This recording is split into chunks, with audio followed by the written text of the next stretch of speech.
Новый год – самый волшебный и долгожданный праздник. Больше всех его ждут дети, ведь именно они окружены особым вниманием и любовью взрослых. Так случилось, что в Абхазии есть дети, которым нужна помощь и поддержка неравнодушных людей. Четвертый год подряд благотворительный фонд «Киараз» организует для своих подопечных малоимущих семей акцию «Ассер Хамтас». Каждый ребенок в возрасте от 3 до 13 лет может собственноручно написать Деду Морозу письмо с просьбой выполнить его желание. В этом году таких писем более 600. На 500 из них Дедушка Мороз уже ответил. У нас были определенные правила.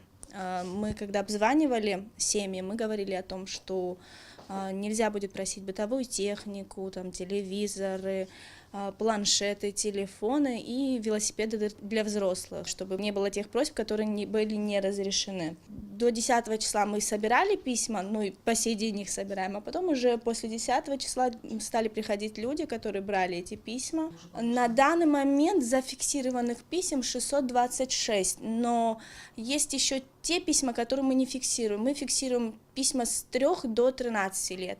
А детям с 1 года до 3 лет мы делаем от себя символический подарок. Поэтому мы их не фиксируем как письмо, так как мы никому не отдаем его, а просто отдаем какой-то тоже порядковый номер. А так на данный момент у нас в базе уже 707 детей.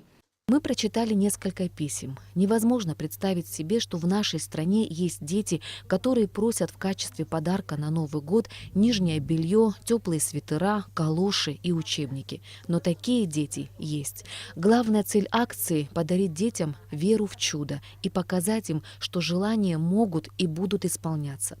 Любой неравнодушный человек может стать Дедом Морозом для конкретного ребенка. Если раньше в акции больше принимали участие различные учреждения и организации, то сейчас в основном обычные граждане Абхазии исполняют желания детей. Некоторые подарки получились у нас огромных размеров, да, то есть большие.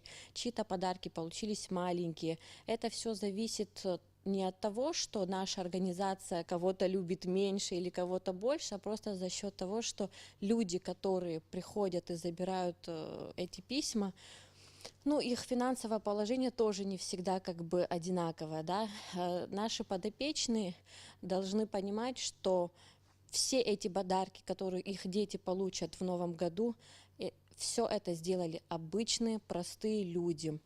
Это коллективы, это целые классы, это студенты. Каждый год именно в этой акции принимает участие огромное количество людей. Всех благодарю, и я надеюсь, что наши дети все останутся довольны. Разные письма, разные подарки. Иногда дети пишут желания целыми списками, и исполнить их сложнее всего. Но в любом случае, каждый ребенок, написавший письмо, не останется без внимания и получит к Новому году один из самых желанных подарков. 29 декабря для всех детишек из семей подопечных благотворительной организации «Киараз» в абхазском и русском театрах будет организован показ новогодних представлений. Здесь же им будут розданы и подарки от Деда Мороза.